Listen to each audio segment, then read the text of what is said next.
ವಿದ್ಯಾರ್ಥಿಗಳ 8ನೇ ತರಗತಿ ಗಣಿತ ಅದರಲ್ಲಿ ನಾವು ಅಧ್ಯಾಯ 6ರ ಅಪವರ್ತಿಸುವಿಕೆ ಅನ್ನೋ ಪಾಠದ ಅಭ್ಯಾಸ 6.3ರ 1 ಮತ್ತು 2ರ ಲೆಕ್ಕಗಳನ್ನು ಈ ವಿಡಿಯೋದಲ್ಲಿ ಬಿಡಿಸೋಣ. ಮೊದಲನೇ ಲೆಕ್ಕ ಈ ಕೆಳಗಿನ ಭಾಗಾಕಾರಗಳನ್ನು ಮಾಡಿ ಅಂತ ಇದೆ. ಸೊ ಭಾಗಾಕಾರ ಚಿಹ್ನೆ ಇದೆ, ಏನು 28 x ಘಾತ 4 ಡಿವೈಡೆಡ್ ಬೈ 56 ಅಂತ ಇದೆ. ನಾವು ಇದನ್ನು 28 x ಘಾತ 4 ಡಿವೈಡೆಡ್ ಬೈ 56x ಅಂತ ಬರ್ಕೊಡೋಣ. ಈಗ ನಮಗೆ ಘಾತಾಂಕದ ಎರಡನೇ ಏನು ನಿಯಮ ಗೊತ್ತಿದ್ದವು, ನಿಯಮಗಳು. ಅದರಲ್ಲಿ ಏನು ಹೇಳುತ್ತೆ ಅಂತಂದರೆ ನಿಯಮ ಎಕ್ಸ್ ಘಾತ ಎಮ್ ಡಿವೈಡೆಡ್ ಬೈ ಎಕ್ಸ್ ಘಾತ ಎನ್ ಆದಾಗ, ಅಂದರೆ ಆಧಾರ ಸಂಖ್ಯೆ ಒಂದೇ ಇದ್ದು ಘಾತಸೂಚಿ ಬೇರೆ ಬೇರೆ ಇದ್ದಾಗ ನಾವು ಇವನ್ನೇನು ಮಾಡ್ಬೋದು, ಎಕ್ಸ್ ಘಾತ ಎಮ್ ಮೈನಸ್ ಎನ್ ಅಂತ ಬರ್ಕೋಬೋದು ಭಾಗಾಕಾರ ಚಿಹ್ನೆ ಇದ್ದಾಗ. ಸೊ ಅದ್ರ ಪ್ರಕಾರ ನೋಡಿ 28/56 ಇಲ್ಲಿ ಎಕ್ಸ್ ಘಾತ 4 ಇಲ್ಲಿ ನೋಡಿ, ಇಲ್ಲಿ ಏನೂ ಇಲ್ಲ ಅಂದರೆ ಒಂದಿದೆ, ಮೇಲ್ಗಡೆ ಹೋದರೆ -1 ಆಗುತ್ತೆ. ಸೊ ಇದು 28 ಒಂದಲೇ 28, 28 ಎರಡಲೇ. ಸೊ ಅಲ್ಲಿಗೆ ಎಷ್ಟು ಬಂತು, ನಾವು ಎರಡನ್ನು ಅಂಶದಲ್ಲಿ ಇಟ್ಬಿಡ್ತೀವಿ, ಅಂಶದಲ್ಲಿ ಇಡಂಗಿಲ್ಲ, ಛೇದದಲ್ಲಿದೆ. ಹಾಗಾಗಿ 1/2 ಎಕ್ಸ್ ಘಾತ ನೋಡಿ 4ರಲ್ಲಿ 1 ಹೋದರೆ 3. ಸೊ x³/2 ಅಂತಲೂ ಬರಿಬೋದು ಇದನ್ನು. ಎರಡನೇ ಲೆಕ್ಕ -36y³ ಡಿವೈಡೆಡ್ ಬೈ 9y² ಅಂತ ಇದೆ. ಸೊ ಇದು 36y³ divided by 9y². Same ಇದು ಘಾತಾಂಕದ ಎರಡನೇ ನಿಯಮ, ಅಂದರೆ ನಿಯಮ ಎರಡನೇದು ಅಂತಲ್ಲ. ಎಕ್ಸ್ ಘಾತ ಎಮ್ ಡಿವೈಡೆಡ್ ಬೈ ಎಕ್ಸ್ ಘಾತ n is equal to x ಘಾತ ಎಮ್ ಮೈನಸ್ ಎನ್. ಸೊ ಅಲ್ಲಿಗೆ ನೋಡಿ ಇದನ್ನು ಹೇಗೆ ಬರ್ಕೋಬೋದು ಅಂದರೆ -36/9 y ಘಾತ 3 -2 ಅಂತ ಬರ್ಕೋಬೋದು. ಆಗ ಇದು 9 1 9, 9 4 36. ಎಂಥ 36, ಎಂಥ 4, -4. ಅಲ್ಲಿಗೆ y ಘಾತ 3ರಲ್ಲಿ 2 ಹೋದರೆ 1. ಸೊ ಅಥವಾ ಇದನ್ನು ಹಿಂಗೂ ಬರಿಬೋದು 4y. ಸೊ ಇದು ಇದರ ಉತ್ತರ ಆಗತ್ತೆ. ಇನ್ನು ಮೂರನೇ ಲೆಕ್ಕ 66p² r³ divided by 11qr². ಇದು ಅಷ್ಟೇ ಘಾತಾಂಕದ ನಿಯಮ ಎಕ್ಸ್ ಘಾತ ಎಮ್ ಡಿವೈಡೆಡ್ ಬೈ ಎಕ್ಸ್ ಘಾತ ಎನ್ ಅಂತ ಇದ್ದಾಗ ಎಕ್ಸ್ ಘಾತ ಎಮ್ ಮೈನಸ್ ಎನ್ ಅಂತ ಬರ್ಕೋಬೋದು. ಆಧಾರ ಸಂಖ್ಯೆ ಸೇಮ್ ಇದ್ದು ಘಾತಸೂಚಿ ಬೇರೆ ಬೇರೆ ಇದ್ದಾಗ ಭಾಗಾಕಾರದಲ್ಲಿ ಅವನ್ನ ಕಳಿಬೋದು ಅಂತ. ಸೊ ಇದನ್ನು 66/11, ಇಲ್ಲಿ ಪಿ ಅನ್ನೋದಿಲ್ಲ, ಸೊ ಹಾಗೆ ಬಿಡೋಣ. ಕ್ಯೂ ಅನ್ನೋದು ನೋಡಿ ಇಲ್ಲಿ 2 ಇದೆ, ಕೆಳಗೆ 1 ಇದೆ, ಅದು ಮೇಲೆ ಬಂದರೆ -1 ಆಯಿತು. ನೆಕ್ಸ್ಟು r³ ಇದೆ, ಮೇಲ್ಗಡೆ ಕ್ಯೂಬ್ ಇದೆ, ಕೆಳಗೆ 2 ಇದೆ, ಎಂತ 2 +2, ಅದು ಮೇಲೆ ಹೋದರೆ -2 ಆಗುತ್ತೆ. ಸೊ ಈಗ ನೋಡಿ 11 1 11, 11 6 66, ಅಲ್ಲಿಗೆ 6p³ ನೋಡಿ 2ರಲ್ಲಿ 1 ಹೋದರೆ 1, ನೆಕ್ಸ್ಟ್ 6 3ರಲ್ಲಿ 2 ಹೋದರೆ 1, ಅಥವಾ ಇದನ್ನು ಹಿಂಗೂ ಬರಿಬೋದು 6pqr ಅನ್ನೋದು ಇದರ ಉತ್ತರ ಆಗತ್ತೆ. ಇನ್ನು ನಾಲ್ಕನೇ ಲೆಕ್ಕ 34 x³ y³ z³ divided by 51x y² z³ ಅಂತ ಇದೆ. ಸೊ ಇದನ್ನು 34 x³ y³ z³ divided by 51x y² z³ ಅಂತ. ಸೊ ಇದು ಅಷ್ಟೇ ಘಾತಾಂಕದ ನಿಯಮ ಎಕ್ಸ್ ಘಾತ ಎಮ್ ಡಿವೈಡೆಡ್ ಬೈ ಎಕ್ಸ್ ಘಾತ n is equal to x ಘಾತ ಎಮ್ ಮೈನಸ್ ಎನ್ ಅಂತ. ಈಗ ಇದು ಹೇಗಿದೆಯೋ ಹಾಗೆ ಬರ್ಕೊಳ್ಳೋಣ. 34 51, ಇಲ್ಲಿ x³ ಇದೆ, ಕೆಳಗೆ x ಘಾತ 1 ಇದೆ, ಮೇಲೆ ಬಂದರೆ -1 ಆಯಿತು, ಇಂಟು y³ ಇದೆ, ಮೇಲ್ಗಡೆ y² ಇದೆ, ಕೆಳಗೆ ಅದು ಮೇಲೆ ಬಂದರೆ -2 ಆಗುತ್ತೆ, ಇಂಟು z³ ಇದೆ, ಮೇಲ್ಗಡೆ z³ ಇದ್ದರೆ ಕೆಳಗಡೆನೂ ಕ್ಯೂಬ್ ಇದೆ, ಅದು ಮೇಲ್ಗಡೆ ಬಂದರೆ -3 ಆಗುತ್ತೆ. ಸೊ ಈಗ ನೋಡಿ ಇದು 17 3ಲೆ 51, 17 2ಲೆ 34, ಅಲ್ಲಿಗೆ 2/3 ಆಯ್ತು. ಇದು ಎಕ್ಸ್ 3ರಲ್ಲಿ 2 ಹೋದರೆ, ಅಂದರೆ 3ರಲ್ಲಿ 1 ಹೋದರೆ 2 x² ಇಂಟು ವೈ ನೋಡಿ 3ರಲ್ಲಿ 2 ಹೋದರೆ 1 ಇಂಟು ಝೆಡ್ ನೋಡಿ 3ರಲ್ಲಿ 3 ಹೋದರೆ 0. ಸೊ ಅಲ್ಲಿಗೆ 2/3 x² y z ಯಾವುದೇ ಸಂಖ್ಯೆಯ ಘಾತ ನೋಡಿ 0 ಆದಾಗ ಅದ್ರ ಬೆಲೆ 1 ಆಗಿರುತ್ತೆ. ಸೊ ಹಂಗಾಗಿ 1, ಅಥವಾ ಇದನ್ನು 2/3 x² y ಅಂತ ಬರೆದ್ರು ಸಾಕು. ಇನ್ನು ಐದನೇ ಲೆಕ್ಕ 12 a ಘಾತ 8 b ಘಾತ 8 ಡಿವೈಡೆಡ್ ಬೈ -6 a ಘಾತ 6 b ಘಾತ 4 ಅಂತ. ಇದು ಅಷ್ಟೇ ಸೇಮ್ ಘಾತಾಂಕದ ನಿಯಮ ಎಕ್ಸ್ ಘಾತ ಎಮ್ ಡಿವೈಡೆಡ್ ಬೈ ಎಕ್ಸ್ ಘಾತ n is equal to x ಘಾತ ಎಮ್ ಮೈನಸ್ ಎನ್ ಅಂತ. ಈಗ 12/-6 a ಘಾತ 8, ಕೆಳಗಡೆ 6 ಇದೆ, ಮೇಲ್ಗಡೆ ಹೋದರೆ -6 ಇಂಟು b ಘಾತ 8, ಮೇಲ್ಗಡೆ 8 ಕೆಳಗೆ 4 ಇದೆ, ಮೇಲೆ ಹೋದರೆ -4 ಆಗುತ್ತೆ. ಸೊ ಈಗ ನೋಡಿ 6 1 6 2 ಎಂಥ 2 -2 ಇದು. ಇಲ್ಲಿ ಎ ಘಾತ 8ರಲ್ಲಿ 6 ಹೋದರೆ 2 ಇಂಟು ಬಿ ಘಾತ 8ರಲ್ಲಿ 4 ಹೋದರೆ 4. ಸೊ ಅಲ್ಲಿ final answer -2 A square B ಘಾತ 4 ಅನ್ನೋದಾಗಿದೆ. -2 ಎ ಸ್ಕ್ವಯರ್ ಬಿ ಘಾತ 4. ಇನ್ನು ಎರಡನೇ ಲೆಕ್ಕ, ಈ ಕೆಳಗಿನ ಬಹುಪದೋಕ್ತಿಗಳನ್ನು ಕೊಟ್ಟಿರುವ ಏಕಪದೋಕ್ತಿಯಿಂದ ಭಾಗಿಸಿ ಅಂತ ಕೊಟ್ಟಿದ್ದಾರೆ. ಸೊ ಈಗ ನಾವು ಭಾಗಿಸ್ಕೊಳ್ತಾ ಹೋಗೋಣ.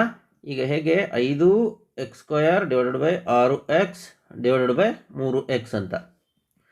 ಈಗ ನೋಡಿ ಇಲ್ಲಿ ದ್ವಿಪದ ಇದೆ, ಕೆಳಗೆ ಏಕಪದ ಇದೆ. ಹಾಗಾಗಿ ನಾವು ಏಕಪದಕ್ಕೆ ನಾವು ಪ್ರತಿ ಒಂದು ಈ ಕೆಳಗಿರೋ ಏಕಪದನ ಬರ್ಕೋಬೇಕು. ಸೊ ಹಾಗಾಗಿ 5x² / 3x ಇಲ್ಲಿ -6x / 3x ಅಂತ. ಸೊ ಈಗ ನಾವು ಮಾಡ್ತಾ ಹೋಗೋಣ. ನೋಡಿ ಇಲ್ಲಿ ಡೈರೆಕ್ಟು ಏನು ನಿಯಮದ ಪ್ರಕಾರ ಮಾಡ್ತಾ ಹೋಗೋಣ. ಇಲ್ಲಿ 2x ಇದೆ, ಇಲ್ಲಿ 1x ಇದೆ. ಸೊ ಅಲ್ಲಿಗೆ ಒಂದೊಂದು ಕ್ಯಾನ್ಸಲ್ ಆಯಿತು. ಅಲ್ಲಿಗೆ 5x / 3 ಇದು ಉಳಿತು. ಇಲ್ಲಿ x ಕ್ಯಾನ್ಸಲ್ ಆಯಿತು, 3 1 3 2 ಅಲ್ಲಿಗೆ -2 ಬರುತ್ತೆ. ಅಥವಾ ಇದು ಇನ್ನೂ ಇಡಬೇಕು ಅಂದರೆ ಇಲ್ಲಿ ಏನೂ ಇಲ್ಲ ಅಂತಂದರೆ 1 ಇದೆ. ನಾವೇನು ಮಾಡೋಣ, ಲಾಸ ತೆಗೆದುಕೊಳ್ಳೋಣ. 3 ಮತ್ತು 1ರ ಲಾಸಹ ಏನಾಗಿರುತ್ತೆ, 3 ಆಗಿರುತ್ತೆ. ಹಾಗಾಗಿ ಇಲ್ಲಿ ಏನು ಇದು 3 ಆಗಬೇಕು. ಹಂಗಾಗಿ 3ರಿಂದ ಗುಣಿಸ್ಕೊಳ್ಳೋಣ. ಸೊ 3ರಿಂದ ಗುಣಿಸಿದ್ರೆ 5x / 3 ಮೈನಸ್ 3 2 6/3. ಸೊ 3 ಎರಡೂ ಕಡೆ ಕಾಮನ್ ಇದೆ, ಹಂಗಾಗಿ 3 ತಗೊಂಡ್ರೆ ಇಲ್ಲಿ 5x - 6 ಇದರ ಉತ್ತರ ಆಗತ್ತೆ. ಇನ್ನು ಎರಡನೇ ಲೆಕ್ಕ, 3y ಘಾತ 8 -4y ಘಾತ 6 + 5y ಘಾತ 4 ಡಿವೈಡೆಡ್ ಬೈ y ಘಾತ 4.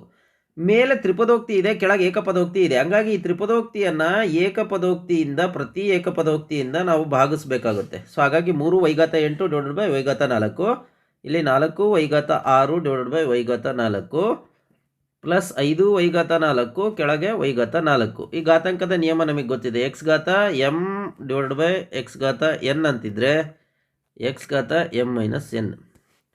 ಸೊ ಈಗ 3y ಘಾತ 8 - 4 ಮೈನಸ್ 4y ಘಾತ 6 ಕೆಳಗೆ 4 ಇದೆ, ಮೇಲೋದ್ರೆ -4 ಆಗುತ್ತೆ, ಪ್ಲಸ್ 5y ಘಾತ 4 - 4. ಈಗ 3y ಘಾತ 8ರಲ್ಲಿ 4 ಹೋದರೆ 4 ಮೈನಸ್ 4y 6ರಲ್ಲಿ 2 ಹೋದರೆ 2 ಪ್ಲಸ್ 5y ಘಾತ 4ರಲ್ಲಿ 4 ಹೋದರೆ 0. ಸೊ ಅಲ್ಲಿಗೆ ಫೈನಲ್ ಆನ್ಸರು 3y ಘಾತ 4 ಮೈನಸ್ 4y² ಪ್ಲಸ್ ಇದು y ಘಾತ 0 ಅಂತಂದರೆ 1, ಹಂಗಾಗಿ ಅದು 1 ಆಗತ್ತೆ. ಸೊ ಕಾರಣ ಬರೆಯೋಣ, y ಘಾತ 0 ಅಂದರೆ 1, ಹಂಗಾಗಿ 1 ಇಲ್ಲಿ 5 ಉತ್ತರ ಆಗುತ್ತೆ. ಹಾಗಾಗಿ 3y ಘಾತ 4 ಮೈನಸ್ 4y² ಪ್ಲಸ್ 5 ಇದರ ಉತ್ತರ ಆಗಿದೆ.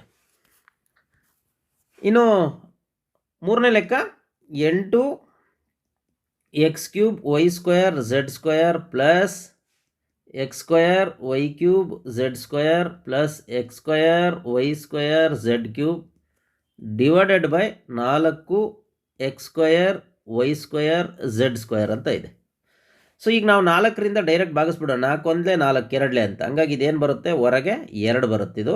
ಸೊ ಇನ್ನು ಇದು ಏಕಪದೋಕ್ತಿ, ಮೇಲ್ಗಡೆ ತ್ರಿಪದೋಕ್ತಿ ಇದೆ. ಹಂಗಾಗಿ ಇದನ್ನು ಪ್ರತಿ ಏಕಪದೋಕ್ತಿಯಿಂದ ನಾವು ಮೇಲ್ಗಡೆ ಇರ್ತಕ್ಕಂಥ ತ್ರಿಪದೋಕ್ತಿಯನ್ನು ಭಾಗಿಸ್ಕೋಬೇಕಾಗುತ್ತೆ. ಅಂದರೆ x² y² z², ಇಲ್ಲಿ x² y³ z² divided by x² y² z² plus x² y² z³ divided by x² y² z². So ಈಗ ನಾವು ಏನು ಮಾಡೋಣ, ಘಾತಾಂಕದ ನಿಯಮದ ಪ್ರಕಾರ ಭಾಗಿಸ್ಕೊಳ್ತಾ ಹೋಗೋಣ. ನೋಡಿ ಇಲ್ಲಿ x² ಇದೆ, x³ ಇದೆ, ಕ್ಯಾನ್ಸಲ್ ಆಗುತ್ತೆ. 3ರಲ್ಲಿ 2 ಹೋದರೆ 1 ಉಳಿಯುತ್ತೆ, ಹೌದಾ? ಹಾಗಾಗಿ x ಮಾತ್ರ ಉಳಿಯಿತು. ಇಲ್ಲಿ y² ಕ್ಯಾನ್ಸಲ್ ಆಯಿತು. ಸೊ ಅಂದರೆ ಈ ಜಾಗಕ್ಕೆ 1 ಉಳಿತು, ಅಂದರೆ ಏನೂ ಇಲ್ಲ ಅಂತ. ನೆಕ್ಸ್ಟು z² ಕ್ಯಾನ್ಸಲ್ ಆಯಿತು, ಇಲ್ಲೂ ಏನೂ ಉಳಿಲಿಲ್ಲ, ಅಂದರೆ x ಮಾತ್ರ ಉಳಿತು ಅಂತ ಗೊತ್ತಾಗ್ತಿದೆಯಾ? ನೆಕ್ಸ್ಟ್ ಇಲ್ಲಿ x² ಕ್ಯಾನ್ಸಲ್ ಆಯಿತು, z² ಕ್ಯಾನ್ಸಲ್ ಆಯಿತು. ಇಲ್ಲಿ 3ರಲ್ಲಿ 2 ಹೋದರೆ 1, ಅಂದರೆ y ಮಾತ್ರ ಉಳಿಯುತ್ತೆ ಇಲ್ಲಿ, ಹೌದಾ? ನೆಕ್ಸ್ಟ್ ಇಲ್ಲಿ x² ಕ್ಯಾನ್ಸಲ್ ಆಯಿತು, y² ಕ್ಯಾನ್ಸಲ್ ಆಯಿತು. ಈಗ z³ 2 ಹೋದರೆ 1 ಉಳಿಯುತ್ತೆ, ಅಂದರೆ z ಅನ್ನೋದು 1 ಉಳಿಯುತ್ತೆ. ಸೊ ಇದು ಇದರ ಉತ್ತರ 2 × x + y + z ಅನ್ನೋದು ಇದರ ಉತ್ತರ ಆಗಿದೆ. ಇನ್ನು 4ನೇ ಲೆಕ್ಕ, x³ plus 2x² plus 3x divided by 2x ಅಂತ.